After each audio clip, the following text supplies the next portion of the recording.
Hey guys, hello, hello. I am Lindsay Dollinger. I'm here with Brittany Verlenich for a live episode of the Social Selling Sisterhood podcast. So if you're listening to this, um, you're listening to it a little bit after we are recording it. We're recording it. It's February. I told the date. It's February 2021. Just for a little bit of context.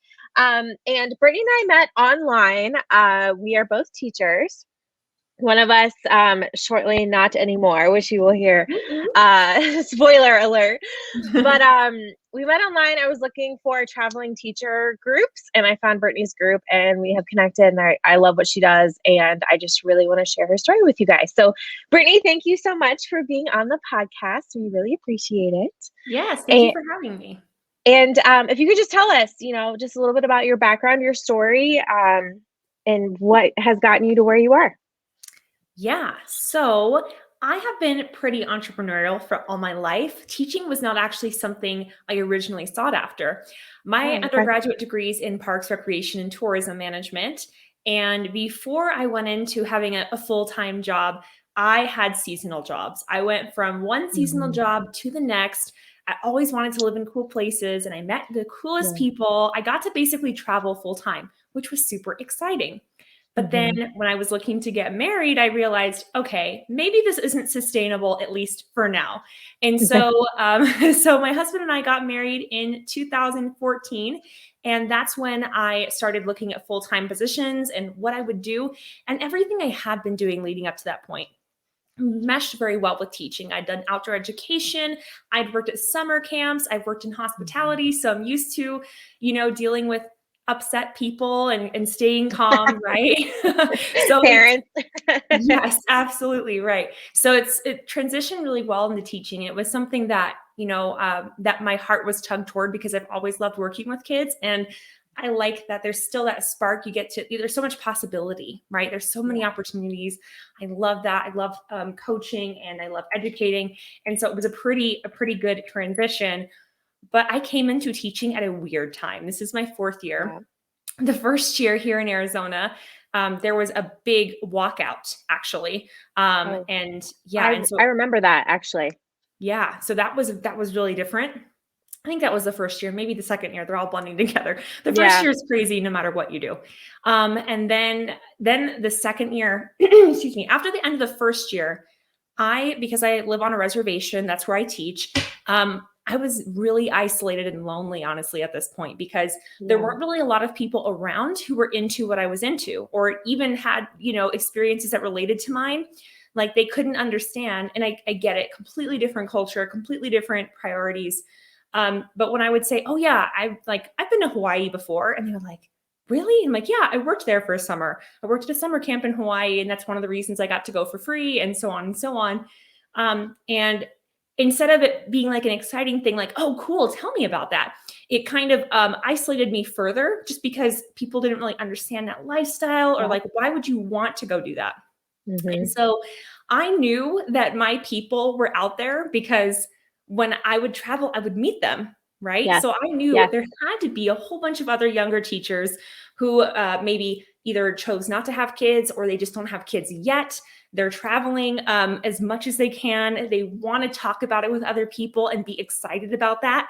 And so I made the group originally for that, not really meaning for it to grow it even as big as it has.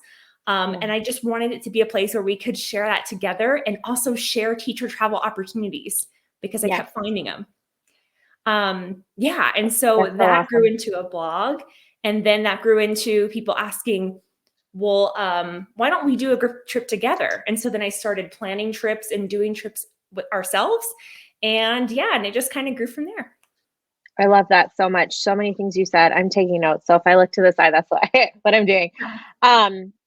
So I love how you said that it was isolating, not obviously that it was isolating, but I think that can be a really hard thing for people to understand. I mean, I'm in Ohio and I'm in a rural area, but I'm in between two major cities, and you wouldn't think that the teaching profession could be as isolating as it is. I have my colleagues, but schools are not the same now as they were even when we were in school, when our parents' generation's in school. So I feel like or else we can't always express how we're feeling because we can't put stuff on social media or we can't say XYZ. And I hadn't really thought of it in that way before, but it can absolutely be something really isolating. And then throwing in the travel portion, how did you, or what kind of mindset did you take around when people would, and I don't know if they were necessarily negative maybe to you about the traveling, but not validating that that was like a really cool thing and wanting to talk about it. Do you know what I mean? Oh, totally. And I think that part of it is because the way that many people see travel is probably different than the way I see it. Mhm. And that's just like for me, it's part of a necessity. I don't know how else to explain it besides that I need to do it. Yeah. I part of it is because I think humility, that's one core value to me. And I always feel humbled when I go to a new place and I don't know anything, right? I mean, Yeah. at least to an extent. Absolutely. And I feel like even living on the reservation has been that for me as well. I've learned, oh my gosh, I've learned so much. But it is seen very much as a luxury, and to a degree it is. And so people can't understand, like, why would you waste all your money on that? I'm putting that in quotes, right? Why would you waste all of Yeah. your money on that? Why would you spend so much time thinking about that? Don't you want to like save up for a house, or wouldn't you rather have a new car? And so it's just different priorities, different values. And I totally get that that's not where everybody is at or Yeah. enjoys it. Some people don't like to travel, and that's totally Yeah. fine.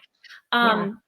But it's also this thing, it's just weird. Like when you go on a trip or you experience something so transformative or something that completely changes your outlook and you're excited about it, the only people who really get as excited as you are other people who have either had that or who are looking for that. And Yeah. so like that's why the community was so important to me. I knew that there were other people out there with a similar situation. Love it. So let's talk a little bit about your group because you have over 3,000 members, right? I Yeah. just pulled it up, like well over 3,000. What year did you start your group? 2017, I believe, maybe Okay. 2018, actually. No, it would have been 2018 because that was after my first year. My first year teaching was 2017 to 2018. Okay. And so I think it was after that year. Yeah, because I went on a really big trip that summer and I came back. I remember I came back and I wanted to tell everybody about it. Nobody cared. And so I was like, okay, Oh, no, it's that okay. makes me It's so okay. sad, I was but like, I get okay, that. Yeah. yeah, it's a need. And so I think that's what like sparked it. And it was right around, I believe, Thanksgiving. And so I had the time to really set it up and think about it. So give us some pointers on how you grew your group. Sure. I mean, essentially so quickly, because I think that's pretty quick to have. That's about three, not even 3 years. Yeah, not even 3 years. So, um, did you have any sort of strategy, or even if you didn't, like kind of walk us through, because you have a very nice community in there as well of people who participate and chime in. So, what are some Yeah. group pointers you can give? Totally. I think a couple of things, kind of putting on the strategy hat, definitely SEO is important. So SEO stands for search engine optimization for anyone listening. And so when I started getting into blogging, I realized how important keywords were. And so Mhm. thinking of the mindset of the person who's looking for the group. Now, it did take me a while to figure this out. For the first year, I don't think there were that many people in there. Almost of the growth has been like in the last year and a half, maybe 2 years. So Mhm. I guess called it traveling teachers. I have changed a couple of things since then, but I got very clear in my about section who it was for, who it was not for. I started asking questions when they joined that would self-select out the people I did not want in my group.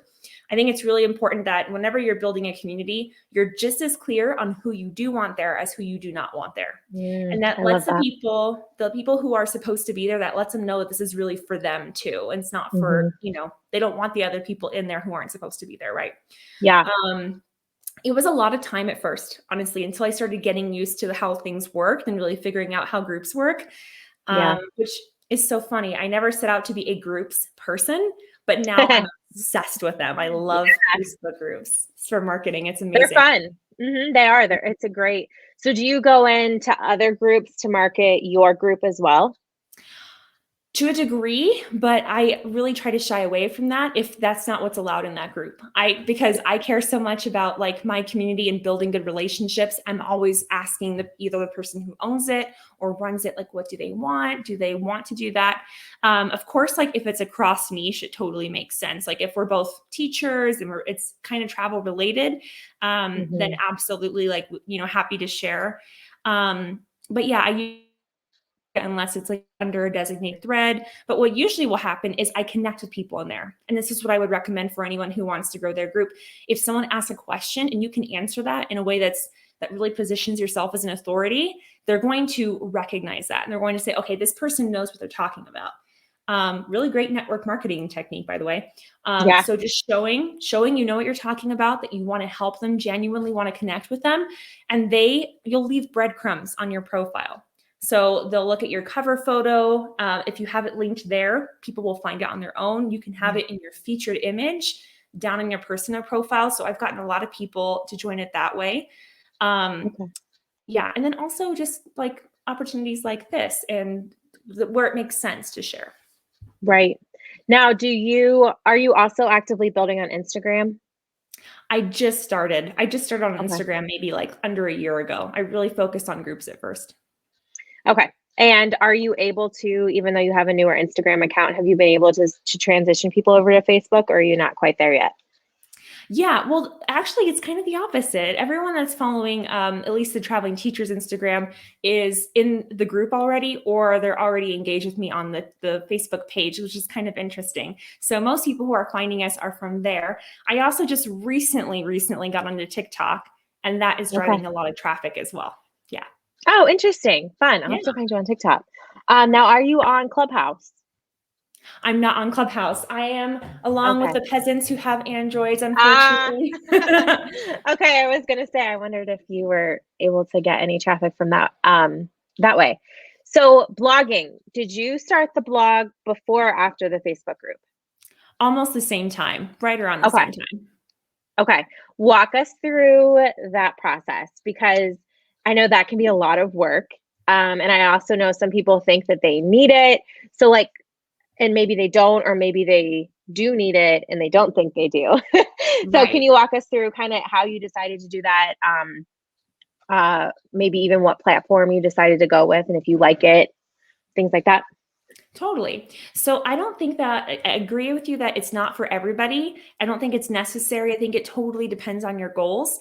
And your goals can change over time the more you learn, right? So what I was originally thinking, which is funny because it's coming back to that, originally when I realized what the group had become, I was like, this would really make more sense in a membership, because that way it's kind of like contained, it's more private. Because the problem with a Facebook group, as private as it can be, you can still have people get in there who aren't really committed, or they just join the group and then they never interact or engage, and that actually hurts the engagement and other people seeing the posts and things like that. And so that's one problem with growth that I've had to figure out.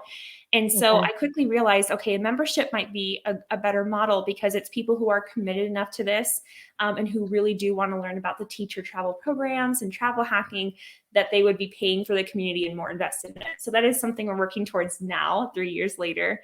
But when I was doing this, I was like, okay, I need and I want for people to find this information. So I'm going to put it on a blog, because even if people never found the group, if they search for teacher travel programs or ways teachers can travel for free, then eventually I would start ranking. And I just barely started ranking on some results this year. So blogging is a long game. I would definitely say that it's not for the faint of heart.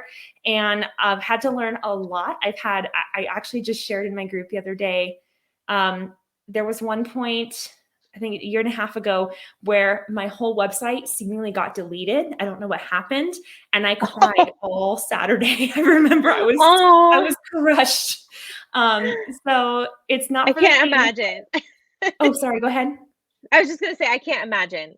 I was like, no, because I had put so much work and time into it. And so I really made the blog more like a resource, but it also pointed to the group, right? So if someone just had a quick question, they can go on the blog. And that's kind of what the blog has become, is like the free content that also leads to the group. So the group is kind of a lead magnet in a way, if you are a blogger or if you're looking to kind of how to link your blog to that. Because if someone just has a quick question, then the blog might answer it, and they don't have to join the group if they don't want to. Yeah. Okay. I like that.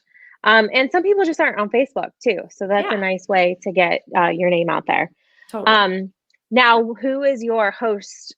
Do you do like Wix or Bluehost?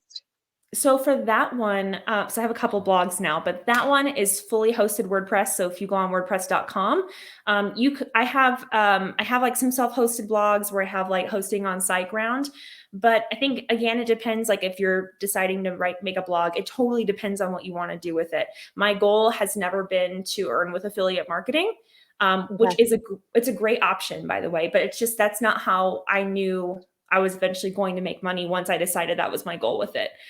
So we lead trips. So that's like where the bulk of that income comes from, is like we lead trips ourselves. And then also like we're a publishing company, right? So we have courses that we do, we have programs, live events, and then we're looking to do the membership soon too. So that'll be coming out. I love it. I love it. They say the average millionaire has 7 streams of income. So you are well on your way, girlfriend. I know. It's like I don't actually ever want to write it all out, because if I do that, I'm like, oh, that's overwhelming. So I have to segment it in my mind and say, okay, I'm working on this right now. I'm working on this. Yeah. Perfect. Well, that leads us into my next question. So, especially because you are still in the classroom, although not soon, right? Yes, 3 more months, but who's counting? Yay! I'm so excited for you. Okay, so how have you managed building? Honestly, it's kind of a massive business. I'm sure it started as a side hustle, but I'm sure now you spend more time with it than just a side hustle. So, kind of walk us through what that looks like. Yeah. So I would say a lot of this was in the last year too. A lot of the growth, it kind of just like went straight up. Part of this was I just decided, I know that's always not super helpful, but I just decided I was going to take it seriously, because up until now I was playing around with it. And honestly, it was partially just for fun, and it was a passion thing for me, which is usually a really good indication that that's what you should be doing. Because if it's so fun for you that you would do it for free and you love helping people in that way, then I mean, it just makes sense to monetize that, because you would want it, you're going to have the energy to do it anyway.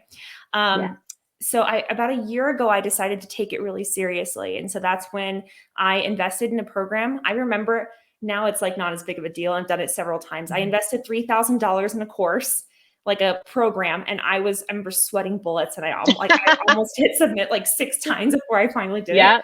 Been there, done that. But I'm so glad I did, because I learned so much about like automation, different ways to monetize.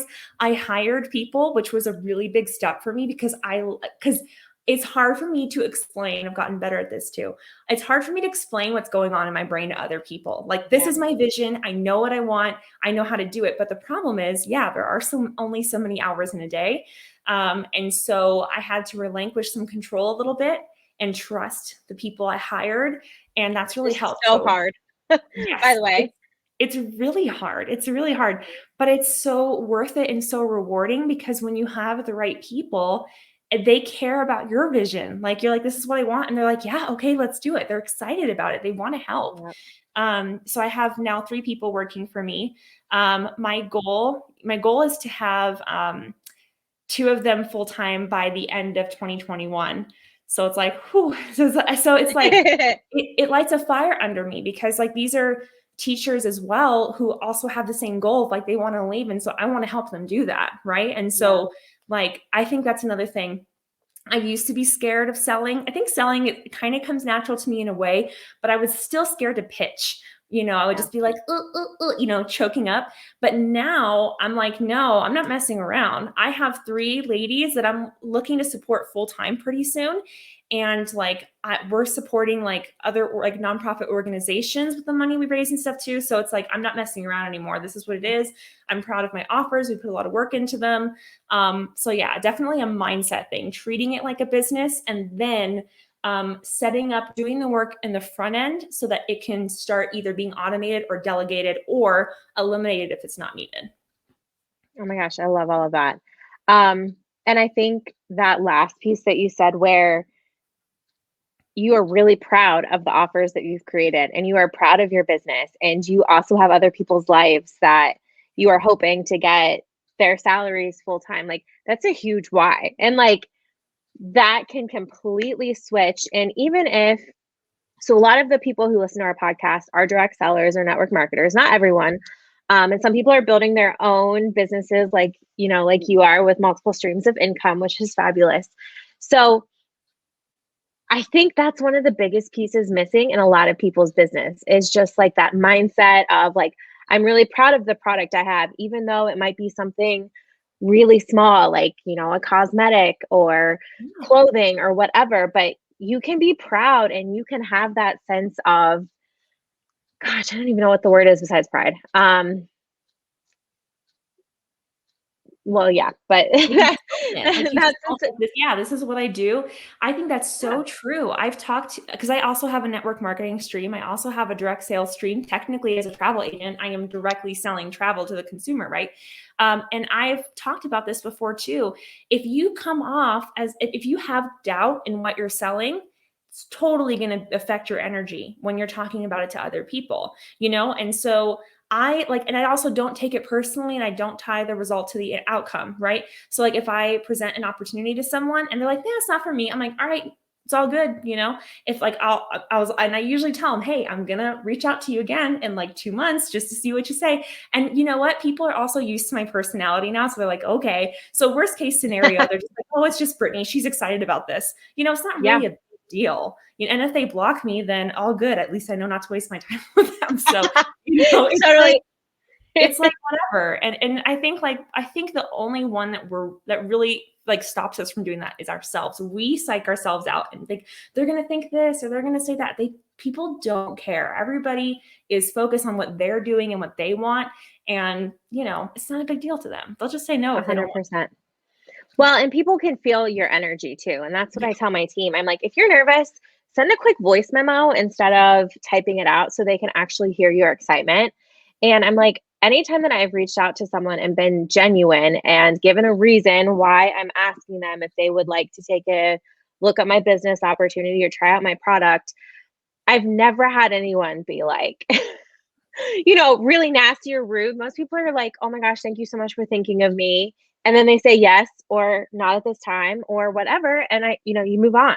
You go on, and getting out of your way and just asking for what you want, and then moving on to the, like, that's how you're gonna move your business forward.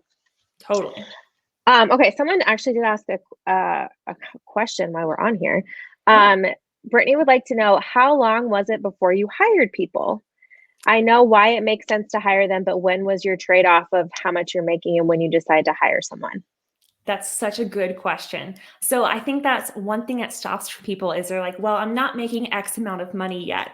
But see, it's backwards, because you can't make that amount of money until you free up your time to do those income producing activities, right?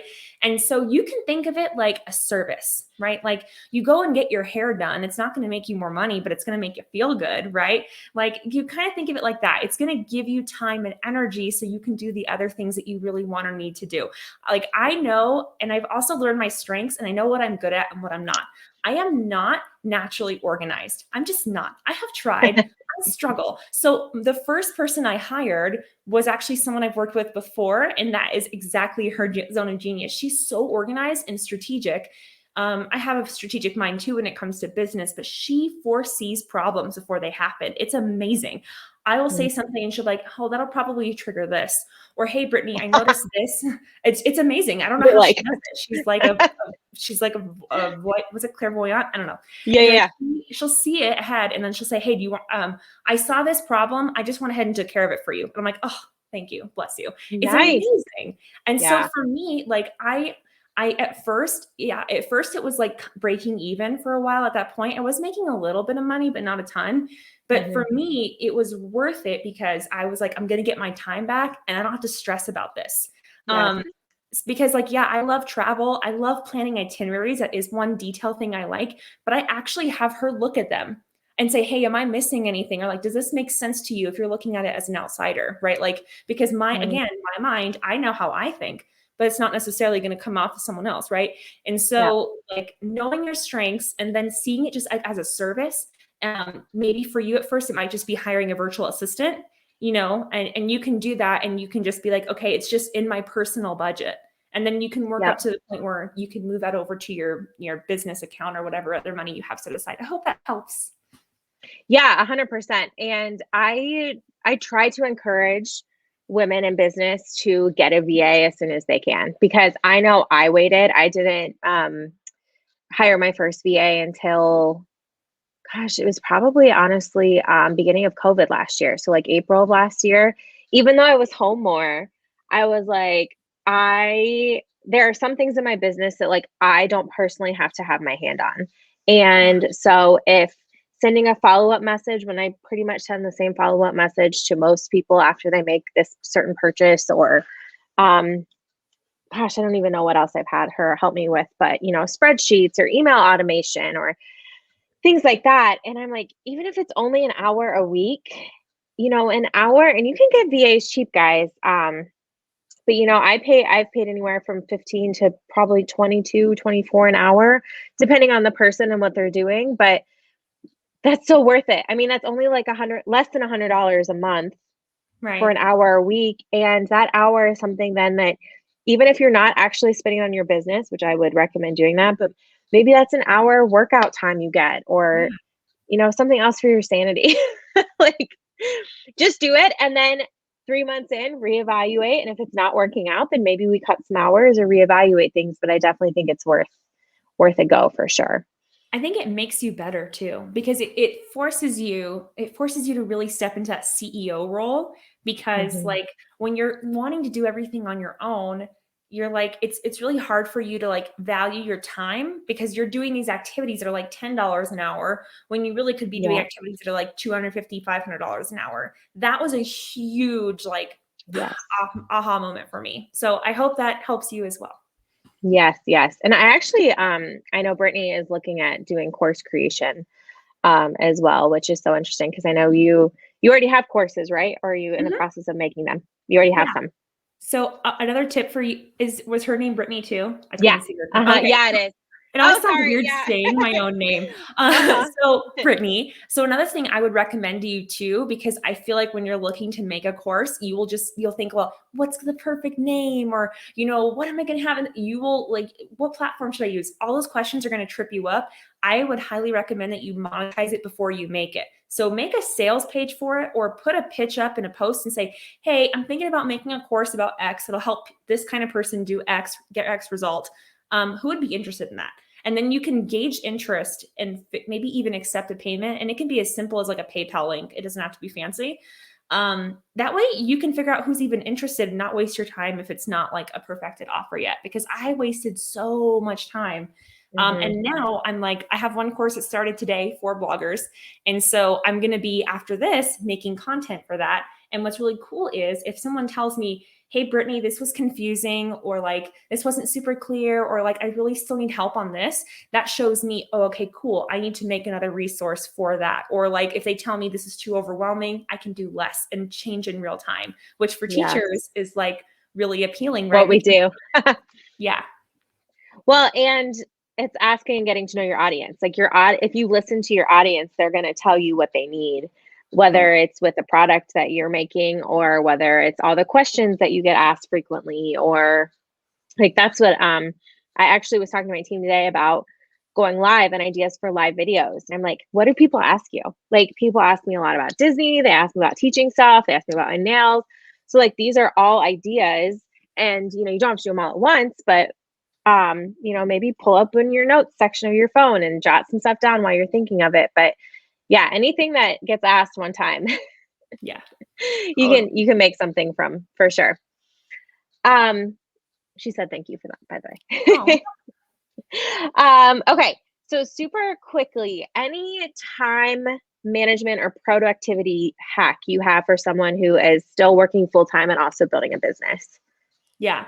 A couple of things. I really like the Pomodoro method. So so that's like, working for like 20 minutes or 25, depending on what works for you, how much time you have, taking a 5-minute break. And also during that break, reassessing, okay, was that an effective use of my time? What do I need? What do I want to focus on the next 20, 25 minutes? That's really good. Maybe even putting your phone out of the room. It could be as simple as that, like so that you're not distracted. Or like making a new window so that you can't see all the other tabs you have open. I have, in the past year, again, I told you guys, organization does not come naturally for me. I've had to work at this. Okay. So for me to have a planner that I religiously carry around with me was a big deal. But like, look at it. I literally put everything in here. I got to show you, like everything. Okay. Yeah, you do. So detailed with it. And I do it. I'm now planning months and months in advance, which makes it a lot easier for me to say no to people. And I don't it's less chance I'll overbook myself or something because I know like what I'm doing. And then it also helps me to be really strategic with my time because I blocked out time in the week to work on certain things. And that is tricky. If you're doing more than one revenue stream, you do really have to guard your time. Because I mean, if you're in network marketing, okay, there's the actual like network marketing piece. There's actually like the direct sales piece, because you usually have some component of that you're still doing, right? There's the admin tasks, like, do you have an Excel sheet? Who have you added to what group? There's all of this stuff. So you really have to block your time out and then guard that time very closely. Like during those times, like it is a hard no if anyone asks me to do anything during those times. And it's hard at first to say no. Like it's really, I think for teachers, especially, we struggle with that because we're not really given the choice to say no, at school. Yeah. So when you start saying no, it's like, it's going to be like, oh, so much tension, but just do it and really guard your time. Now, do you do something with your business every day, or do you have like Monday through Friday? Like, how do you? Yeah. Or does it vary? It depended on the year too. So like my first couple of years, I was doing like every side job under the sun. So I did not have a lot of time. I did like 30 minutes a day, and that was all I could physically handle. Now I do about 2 hours a day, but it's 2 hours of the stuff I like. And that is a big shift because I was at first doing everything and I would be so burnt out. So, and I shouldn't even say 2 hours. It's not always 2 hours. Like this is part of it right now. This is considered a work in a way activity because I'm growing my audience, right? Like you guys didn't know I exist. Now you do. Hello. Right. So that's an activity I'm doing today. After this, I have a coaching call for myself. So that's 2 hours, but it's not 2 hours of like hard labor, right? Yeah. So I do have certain days set aside for certain things. So like there are some days where I just do teachers pay teachers. Yes, I do that too. So I have like a teachers pay teachers store.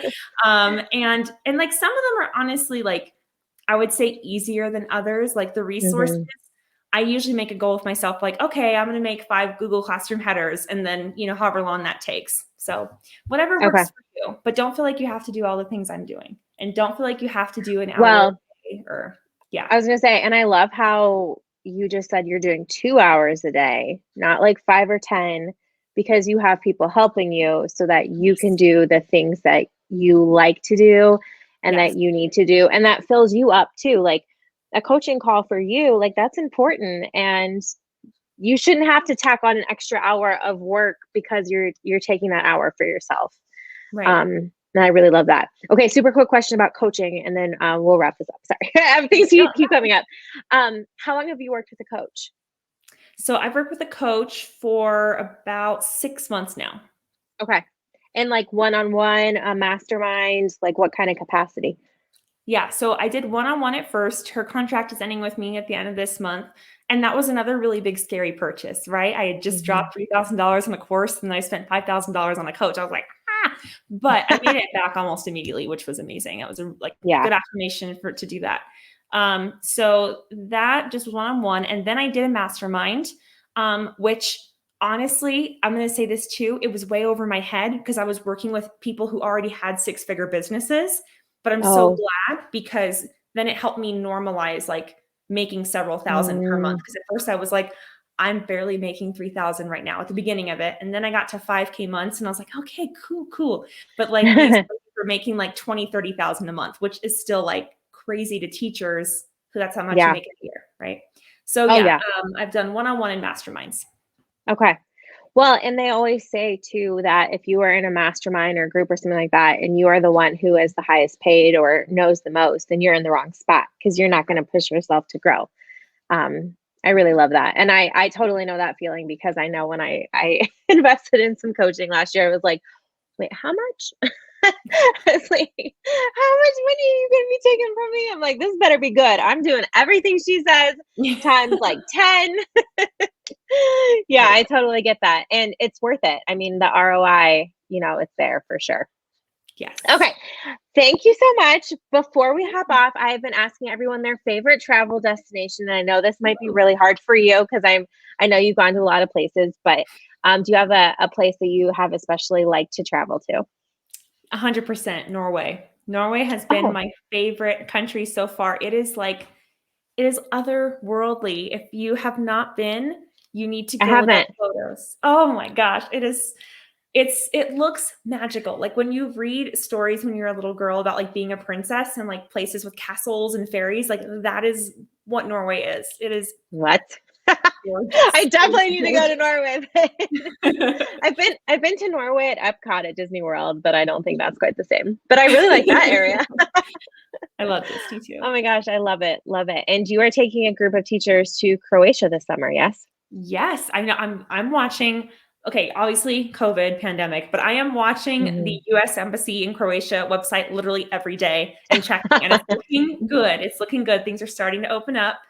Yes. So a yacht trip through Croatia. I can't wait. I'm so excited. That's so fun. That's literally so fun. I'm so jealous, but you're going to have a blast. Well, Brittany, thank you so much for sharing so much with us. I did put in the comments already of the video, guys, if you're watching live, how to connect with Brittany. Otherwise, I'm going to put it in the podcast notes. But super quickly, Brittany, where can everyone find you? Yeah. So you can either find me on Instagram at Brittany Verlenich, and I can spell it out for you in the comments if you'd like.